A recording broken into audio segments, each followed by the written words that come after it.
Siyavuya mani uba abantwana bethu abasesikolweni bebuyile, abanye babo bekunye nathi.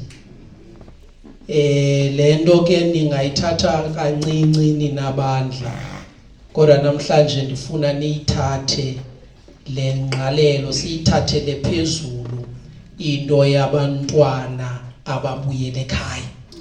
Ngoba kukho amathuba apho athi umntana awutsiba umkhubase ekhaya, athi nciphu wandiweza anawuze ndibuyele kwesi sihoko. Abanye daluxalaba abendanga kuba bebefuna, abanye babona into bana ingalicebe libhetele into bana ndiye komnye umzi ke ndishiye lo, noba kwenziwani phanda ubona uba ndithini, ngoba usindwa yile nto yako wabo. Athi omnye semkile axakane nezinto zobomi, angafuni ubuyela ekhaya ngoba ikhaya liyabanda, alinawomvu. Athi sele izinto zobomi zimthwaxa, onqena ubuyela ekhaya ngoba unento ethi ingathi kubhetele zindithwaxe kunoba ndibuyele kwesasihoko. Mamela, nina nicinga ngezinto ezinkulu eningazenza mamugqirhana ufudumeza amakhaya. Incwadi yeBhayibhile ithi unyana wolahleko walandwa yiplate kwilizwe lakwaPhalafala. Hayi abandiva, zangalandwe yi-double bed awayelala ku. In fact, the Bible says that uyise wamlandela ukuya kwilizwe lolahleko. Ikhaya lakhe nesimilo sikayise sayongena naye kwilizwe lophambukelo. Ukwamaxesha apho kufuneka noba baya kwimfante zelilizwe, kodwa ikhaya lakhe limlandele. Lo gama elishiya ngasemva kanti liyamlandela likuye, ngoba lo mfo wayelala engaqamelanga, elala njengomalusi, kodwa wayengena problem lowulala ngolo hlobo. Kodwa wathi bawuthi qathi plate, wathi ndawusuke ndigoduke ndiye ekhaya. The prodigal son was preserved by a plate of food in the wilderness. Waphakanyiswa kukhumbulo ubekhaya, there is food. Bazali bam, ingabantwana bethu xa behamba banganento abafuna uyikhumbula ekhaya. Athi noba sekunjani, athi kodwa ekhaya into ethile ikhona. Noba ilizwe lo mfoyo into bana wayingonanga kowabo, kodwa isono sakhe saba ngaphansi wawucinga iplate yokutya yasekhaya. Ingabantwana bethu xa beshiya amakhaya, even those tiny things zingangaphezulu kunezimoko zabo, ngoba abantwana bethu banezimoko kulo mhlaba siphila kuwo. Abaphumlanga abantwana bethu, abaphunyuliswa ngabahedeni, abaphunyuliswa ngabathenjwa benkonzo, abaphumlanga abantwana bethu kwindawo abakuzo. Inga ekungaphumlini kwabo anganawo nto bangumsonto wojingela. Athi when I think of my mother, ndidela konke nobunyukunyuku endibenzileyo kwelizwe, ndamncothuka ndiyongqina ekhaya. Hayi mani, fumana usapho lasekhaya ndinibulise ngegama elihle lenkosi yethu Yesu Kristu. Amen. Masifumane unumber 9 Mthwakazi 99 sicuthe kweli xesha. Masifumane unumber 99 sicuthe kweli xesha.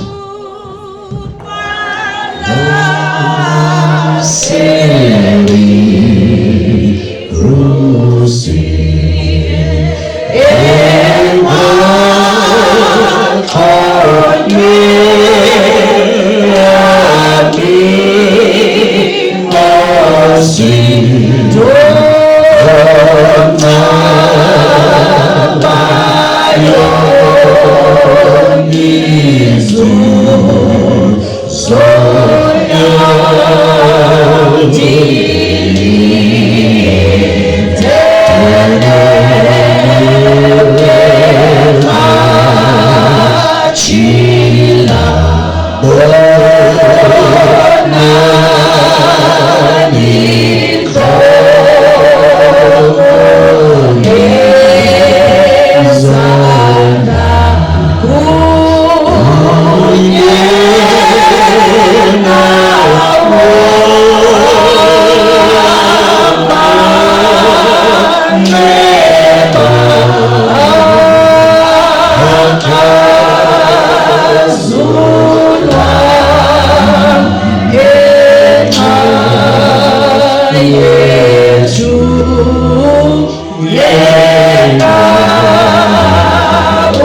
Maxesha bandla masalathele izawuxhelwa incwadi yezenzo isahluko sesesihlanu indima yamashumi mathathu anesibhozo uya kweyamashumi mathathu anethoba. The book of Acts chapter 5 verse 38 and 39. Incwadi yezenzo isahluko sesesihlanu indima yamashumi mathathu anesibhozo neyamashumi mathathu anethoba.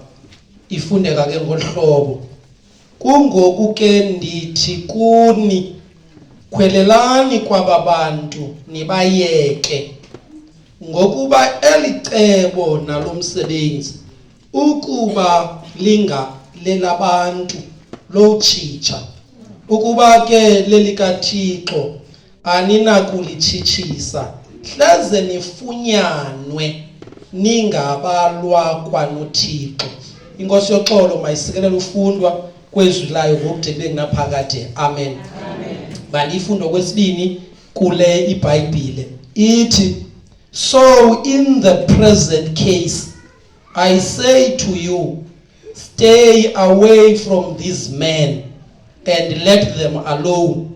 For if this plan or action is of man, it will be overthrown. But if it is of God, you will not be able to overthrow them, or else you may even found fighting against God. Incwadi le endibawela namhlanje sabelane ngayo ngokukhawuleza uze sikwazi ukwehla kulamaza omoya. Incwadi ke le ababhali bayangqinelana batsho ngalizwi linye into bana umbhali wale ncwadi yindoda ekuthiwa nguLuka. Bangqinelana ke ngelitshoyo uba akabhalanga incwadi kaLuka kuphela, ubhale nalena incwadi yezenzo. Kodwa umdla wam ngale ndoda kuthiwa nguLuka, kuthiwa ibiyi-companion kaPaul, ibihamba kunye noPawulos. Imane xa ithethayo kule ncwadi yezenzo ikhankanya izinto ezibonileyo, ezinye nezivileyo izinto. Uba bendinexesha mdala uMsengana, qha andinalo ixesha, bendizawuke ndizinze kule ndawo yendoda ephathelwa itasi yenye mdala uGqilishe. Bendizawuke ndijikeleze bawugxalaba ngelithi istrategy ekhoyo yebandla lesalela ebangela qho sixinane intloko xa kufuneka kwanyulwe abantu bowukhokhela yinto bana sizinkokeli ezingenamaphathatasi. Mhlawumbi mandigxininise sivane kungabi ngathi ndithetha izinto ezi-unfounded. Xa uThixo wayethatha intambo ezawuzinikela kuYoshuwa entlango, uthi xa ethetha noYoshuwa, Yoshuwa ndizukwenza nto intsha apha kuwe, ndizawukwenza laa nto ubuyibukele ndiyenza kuMoses. Lo gama ubuphathele itasi uMoses, my eyes were fixed on you. Now the problem that we are sitting with in the Seventh-day Adventist Church, mhlawumbi ngendithetha ngeli lam wayeka wabanye abantu eGinsberg Church, it is because sizinkokeli ezingenamaphathatasi. Manisondele mdala uMsengana, mhlawumbi kwabanye abantu le nto ndiyithethayo ingathi i-far-fetched. Xa uEliya wayeza kuhamba akhwele inqwelo yomlilo, akazange ayomthatha uElisha ngelo xesha, wamthatha uElisha bengekazuhamba. Uva xa engena isixeko nesixeko kukho abantu abathi, Elisha uyayazi na uzawususwa kuwe uEliya? Athi uElisha ewe, ngongathi uthi ndikhololonto uba makasuswe kakade ngoba sele ndikho noba ngasuka. The reason we hang on people singafuni basuke yinto uba banamaphathatasi. Can we think about this? Singayicingi okomzuzu mdala uGqilishe, singayicingi okweveki, siyicingi iminyaka into bani ikamva lebandla lethu lizawuphelela phi. It should not come as a surprise if we are serving a planning God, a super God who can give birth to a child knowing after 40 years uzakuba yintoni. Sithi nathi silandela yena kodwa thina singayazi in 2 years time what we shall do. Just 2 years we do not know. But mdala wama naxesha lohlala kulento. Now kuthiwa umbhali wale ncwadi, enye yezinto that he wanted to do was to confront the Roman law. He wanted to confront the Greek philosophers ezelo xesha. But kuthiwa he wanted to confront them in their own space, in their own terms. Wayengafuna uba confronta nge-terms ezingezinye. He wanted to confront them in their own terms. Let me tell you this.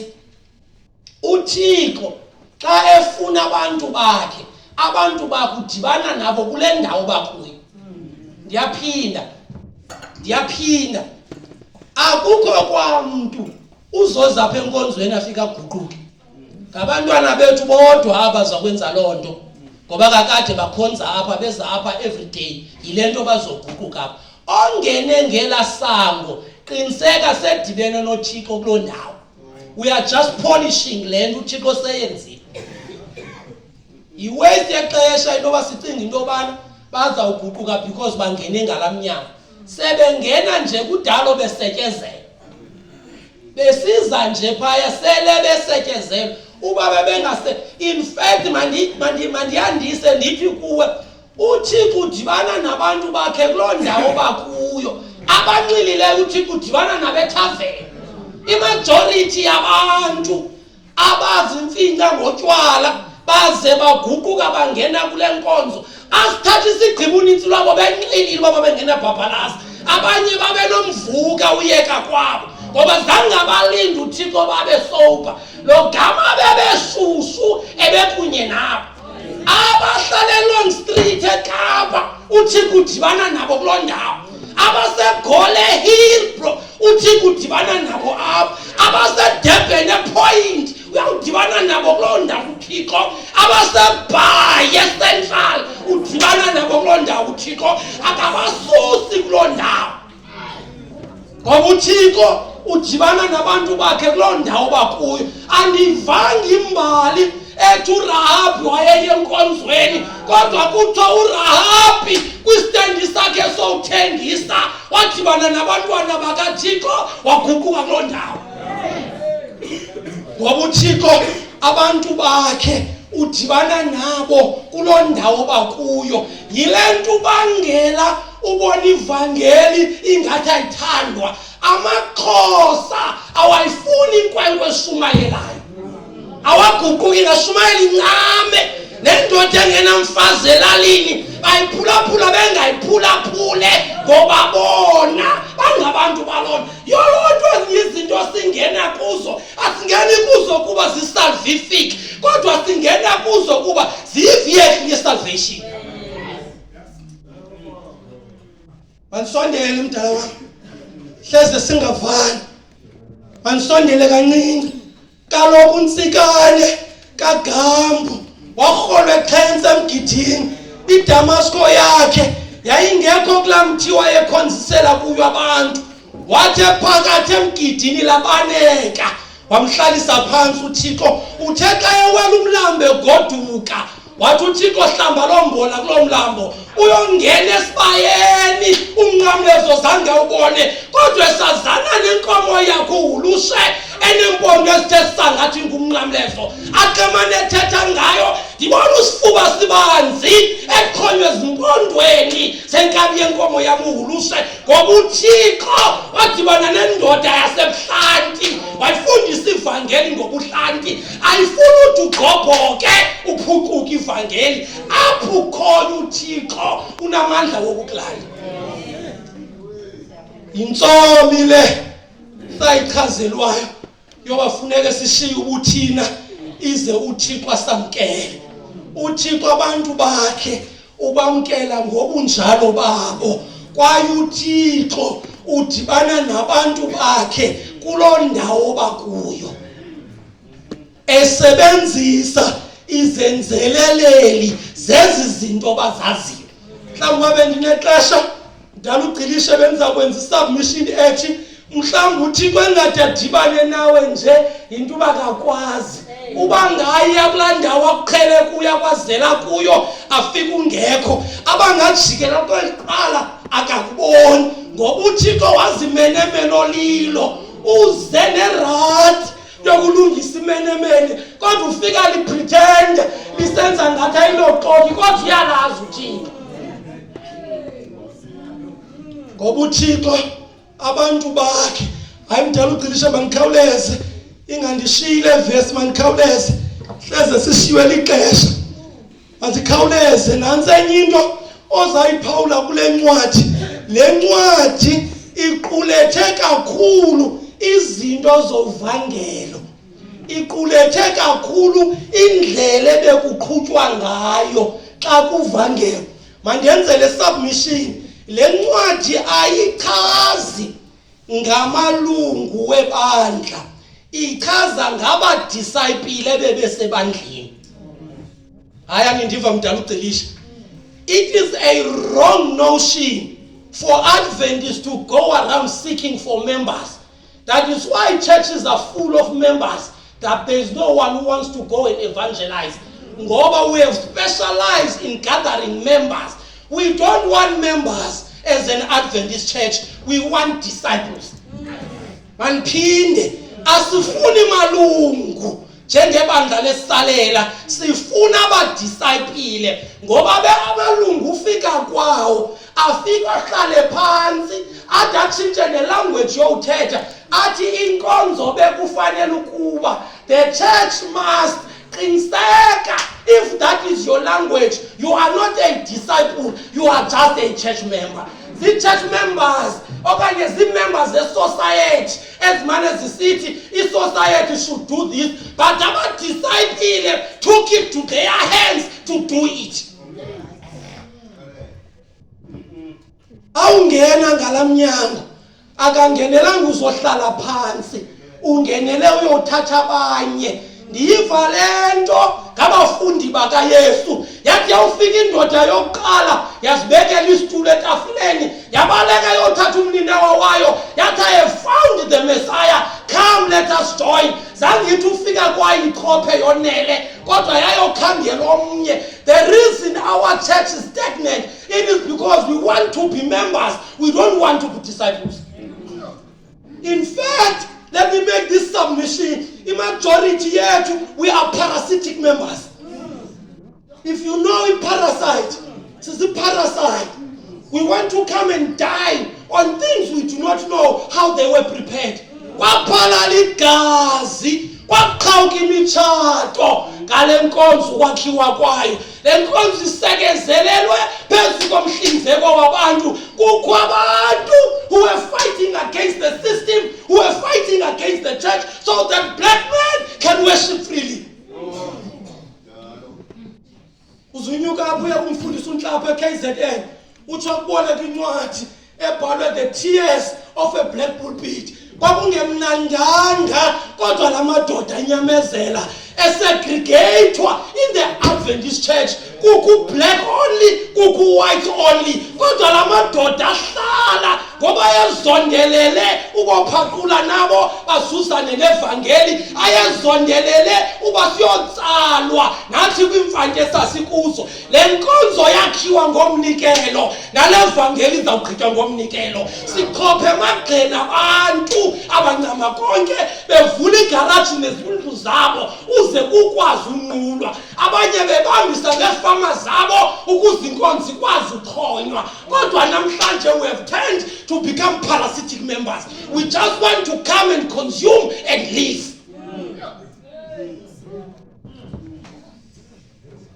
Wayinabisa lo mfo indlela ababantu babekhuthalele ngayo. Ithi xa ithethayo babeqhekezelana isonka. Bonke babehlala ndawonye babe isonka. Hayi ndingathetha kuse ngalomxholo mdala ugcilisha mandihle kuwo. Hleze ndingafiki kule text. Ndiqoqela uchapter 5 ndifuna uyofika pha ku38. Kuthiwa kule ndawo besiyifunda ababazalwane babeshumayela ilokishi yonke nandawo zonke. Kodwa ingxaki yabo babeshumayela uvuko lukaYesu Kristu nosindiso olungenziwanga ngemisebenzi. Maniphinde babeshumayela ukuvuka kukaYesu Kristu. Okwesibini bexoxa ngokusindiswa kwabantu ngaphandle kwemisebenzi. Mandenza le illustration mdala ngizawukhawuleza izawundanela 15 minutes ndihle.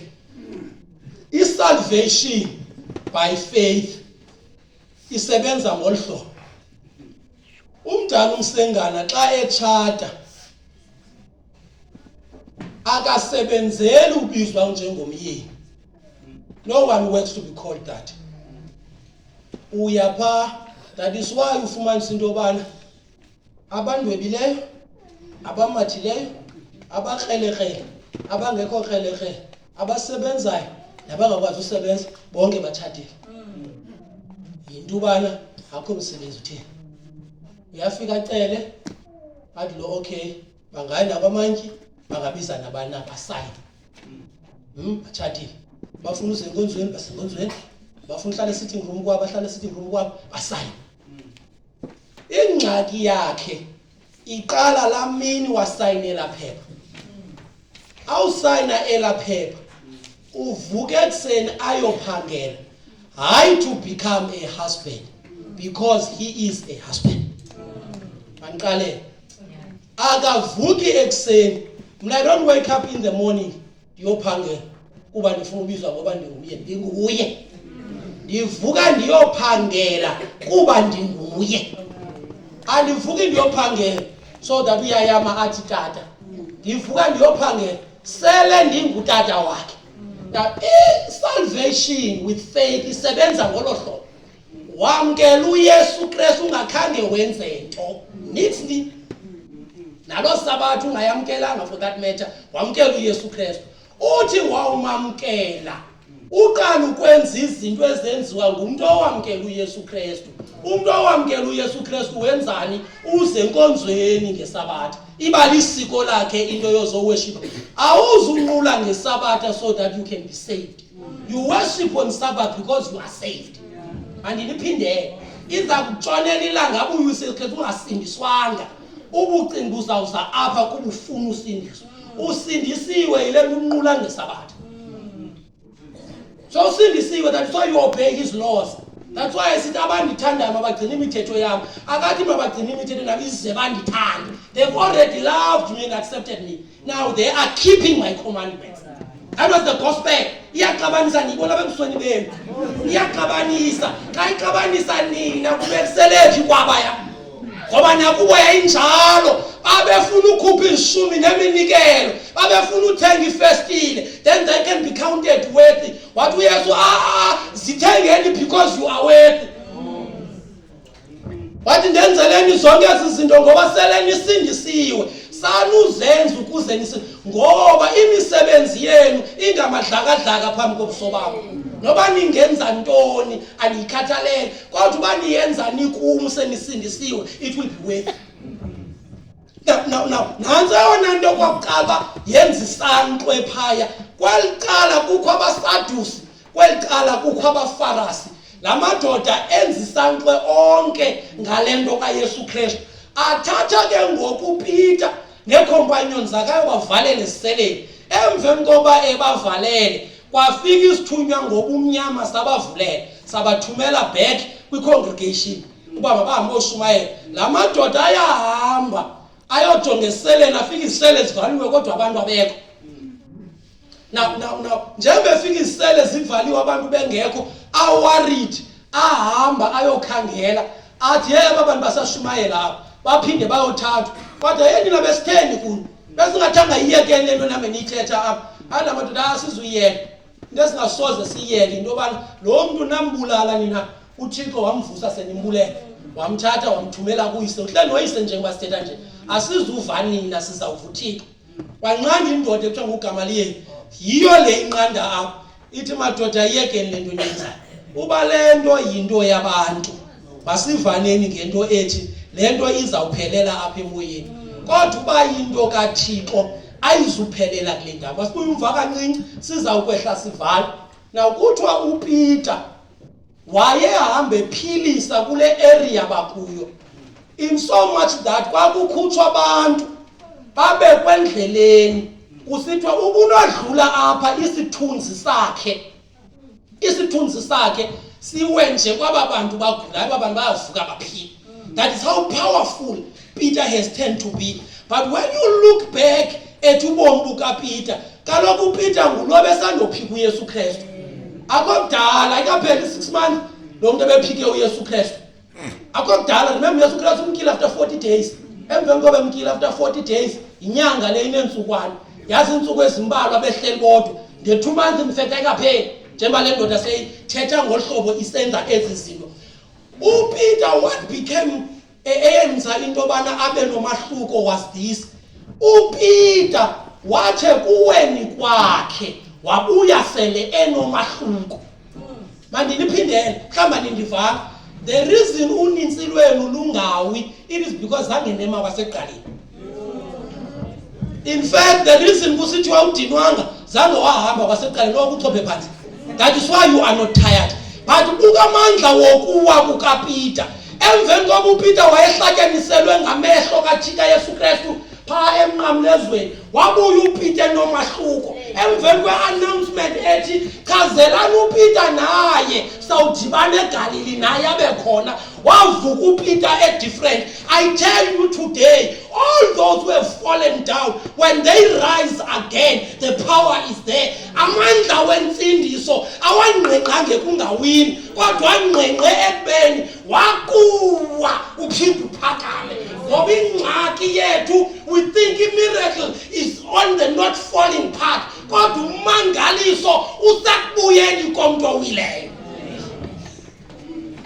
Leyo into yokuwa i-guaranteed, sonke sizakuwa. Le into yothi fall short from God's standard, i-guaranteed sonke sizokuwa. Kodwa umangaliso akho sekukhathiseni kungawiwa, usekuvukeni kwabawileyo. Ngoba uvuka kwakho phansi uvuka unamava amatsha. Engoma oyiculayo is not the same song you were singing before your fall. Umangaliso bantwana basekhaya awukho kule ndawo yongawi, ukule ndawo yovuka. The miracle ayikho sekubena uzubana mntana ungumntana. Into eqhelekileyo ezawusehlela into ye-teenage pregnancy. Eyona nto ingengomangaliso apha ukuselwa kotywala ngabantwana. Ayisingommangaliso lonto kodwa isisimanga into yobuya komntana obemithi anqulela Thixo umnye wayizolo. Isisimanga into somntwana obemithi izolo abuya zoshumayela kula congregation inye. Ilapho imfihlelo yezulu. Isisimanga into yendodwa eye kutywala eGinsberg ibuyele eGinsberg ithi bonani isisidalwa esitsha, izinto zam zisuke zabantsha ngoba mna ndikuKristu. Amandla wevangeli angqengqe kuyeni kwindlela ezingeni. Amandla wevangeli awangqengqanga ekubeni asuzuya singawi, bazawuya kodwa amandla phumelela asebuyeni ethaveni. Kulula ukuya sonke singaya kodwa amandla angqengqe kubuyeni. Wawubuya ubuyindoda engenaxhala, ubuyangqawuza kwezitshato ungqawuza unegunya. Ezazinto ubuzenza izolo phambi kobuye ubucinga zinamandla. Khangela uzawuzenza xa sobuyile. Ngoba yona nto omdala ugcilishe eyoyikwa ngamaKristu kukuwa more than uvuka. Kodwa namhlanje ndithi kuwa amandla angqengqe ekuvukeni, amandla angqengqe ekukhangeleni laa nto uyizondelele ngoku wawuqala ungena kweli bandla. Wathi wawuvuka apho uPeter wawuvuka serongo kakhulu nesithunzi sakhe sesinempiliso. Izolo ebexakwe kuchukumisa idimoni eyijongile kodwa ngowakadinga uyichukumisa uthe singele imilwelo iziphakamele ngoba the power of the gospel is in the rise after a man of God has fallen. Bathe bawuthathwa babantu baphoswe esiseleni. Uthi othethayo lafika isithunywa savula sabakhupha. Ndifuna uthetha into phambi koba ndihle kule ndawo. Sisazawufakwa ezintolongweni. Mhlawumbe ezinye siyazingenela kuzo kodwa kukho ithuba apho uThixo azawuvula khona. Mhlawumbe maniqale ngalo ungazuvulela. Khangela incwadi yamaKorinte ubaba lolutheni lukwanele. Kodwa uThixo kukho ithuba apho isela sivula khona. Nawe khangela ubomi bakho ujonge intolongo okudala wakhonkqa kuzo. Nawe awukhonkqanga kaTrump ubukhonkqe kuyizolo. Yenye le ukuyo ngoba uThixo unamaxesha apha akavule khona isele zakhe. Uthi umbhaleli wethu xa ethetha ngale ndawo imeko yabapostile uThixo wayithathele ezandleni zakhe wayenza imeko yakhe ngowuthumela ingelosi uba mayihambe iyobakhupha kuthiwa wayebonakalisa his token of love. uThixo unamaxesha apho athi itrongo esingene kuzo sesisifakile sesifakwe ngabantu sele sizingenele kwezinye kodwa ahamba uThixo abonakalisa itoken yothando lwakhe ayosihola kuyo. Kodwa mamele emveni kobe baholile uthi go stand and preach. emveni kobe baholile uthi hambani. Imessage yethu ithi ngoku akuhola uThixo kule mfantu kuyo, you must walk and never look back. uThixo ngoba usazabahola abantwana bakhe, abanye sele baholile kodwa uThixo akaholelanga uba ube stagnant. Akaholelanga uThixo uba ube stagnant. Yabona eza testimony sabo 1986 xa abantu babeguquka zi-right and peak, andali imdala uGcilishe zi-right kodwa zihamba zibe scale, ngoba kaloku ngo-86 ngoku ngo-2026 kwenzeke ntoni? Asali ngo-86 wayenzile, ngo-2026 kwenzeke ntoni? Emveni koba ethi hamba, uthi uhamba kwakho yima, uthi kula madoda hambani nifike nime. Uyingozi umuntu oholwe prison kodwa ongakwazi umela nto.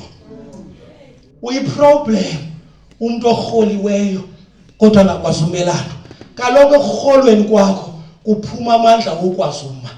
Wawuholwa ugaina newisdom, wawuholwa ufumana nesibindi noba ubulibhekebheke, uthi wawuholwa ukwazi nomagqathu uthi into ethile kum unotshe sozenzeke, ngoba uthetha njengomuntu oholiweyo, ngoku unamava okuholwa nguYesu. Uthi xa egqibela ngabo speak, uthi hambani niyothetha.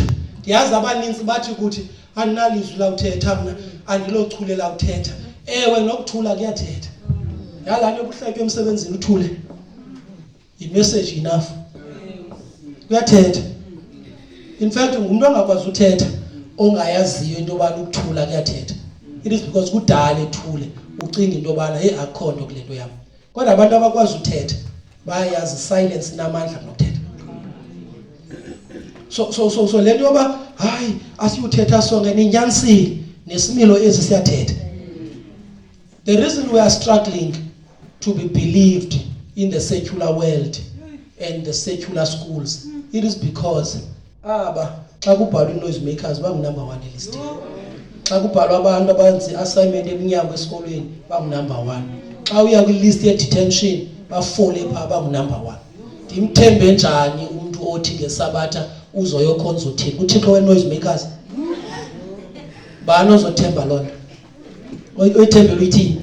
Because akukho nto ithi mayithembakale le nto ayithethayo.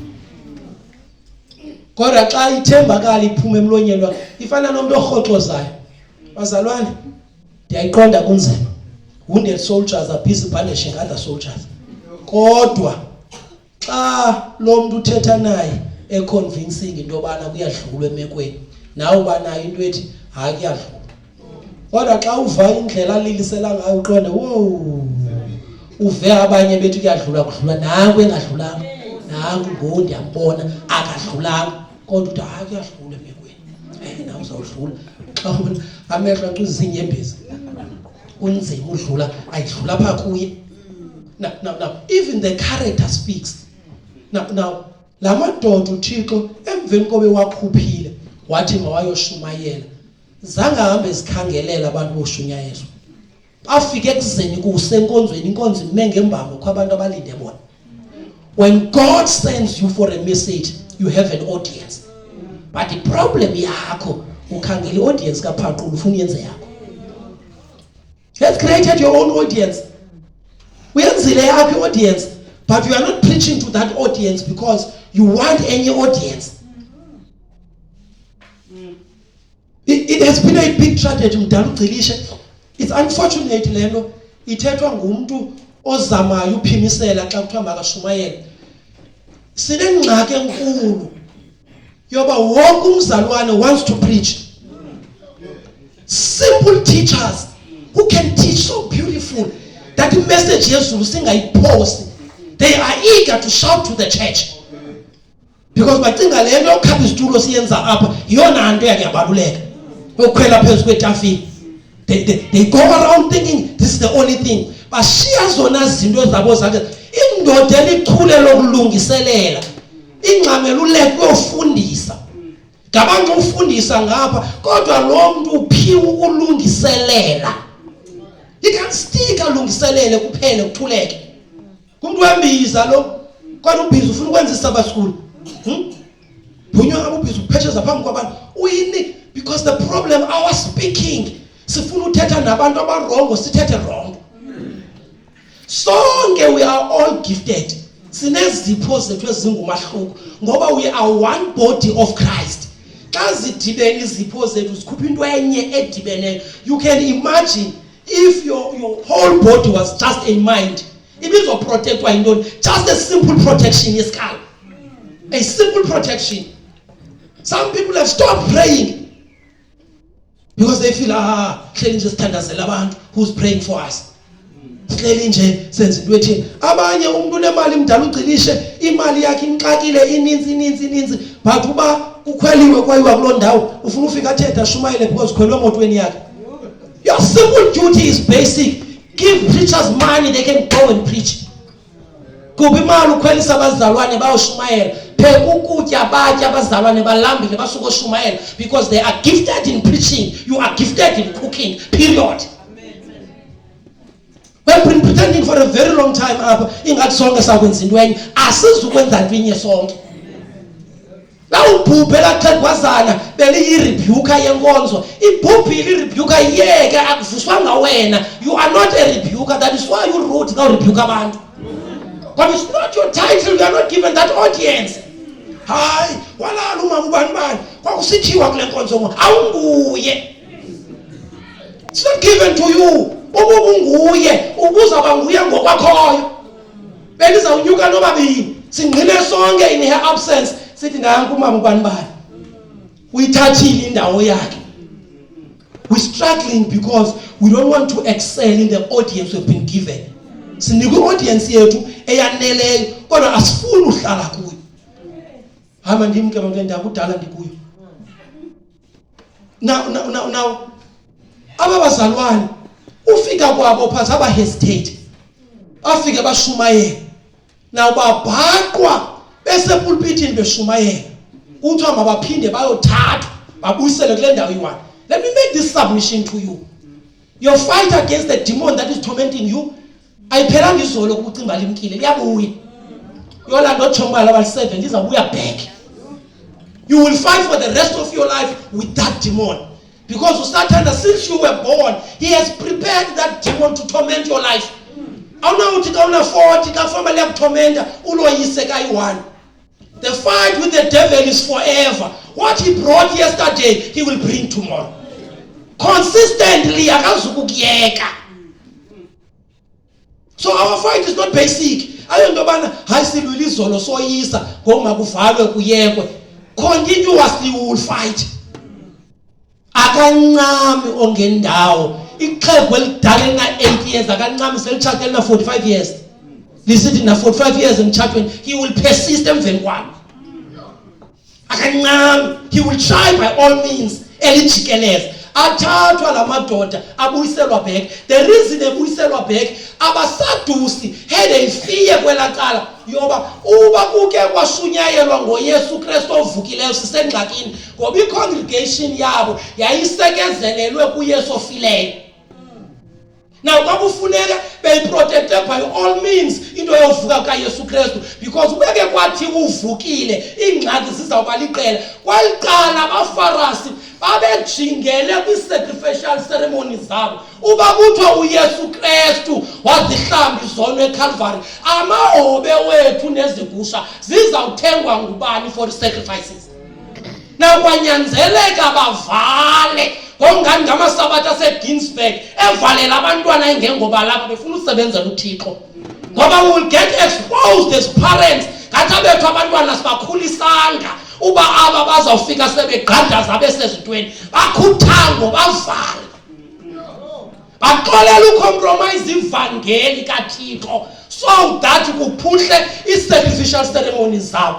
Bawathatha la madoda bawabuyisela. Uthi xa ethetha u-Ellen G. White amongst the men who were sitting kwi-Sanhedrin kwabakho indoda eze uThixo ngabapostile yanqanda yathi bazalwane imali in our congregation kungakho indoda nobinye elivile ilizwi likaThixo uthi xa ibandla lihlisa inhlambo iphakama ime ngenyawo ithi, men of Israel, be careful. Yanqanda le ndoda uGamaliyeli yathi, bazalwane yimani. Uthi xa ethetha umbhaleli wethu, le ndoda yathetha ngelizwi elicengayo. Yathetha ngelizwi elinjani mgcaluqilishe? Elicengayo. Mamela, uGamaliyeli was the president of the Sanhedrin. He had the right to instruct, but he decided not to instruct. uGamaliyeli uyise nguSimon, Rabbi Simon. Uyiseka Rabbi Simon nguRabbi Hillel. Le ndoda iphuma kumnombo worabhi, imfundo yayityekeza. uPawulos wayiliphatha kasilayo. Umve xa ethetha uncanye kuyo uGamaliyeli, kodwa kuthiwa le ndoda didn't speak proudly and arrogant. Yathatha izikhundla zayo yazibeka ecaleni, kuthiwa yazola xa izawuthetha, yacela kumadindala, yathi thathani laba bapostile ke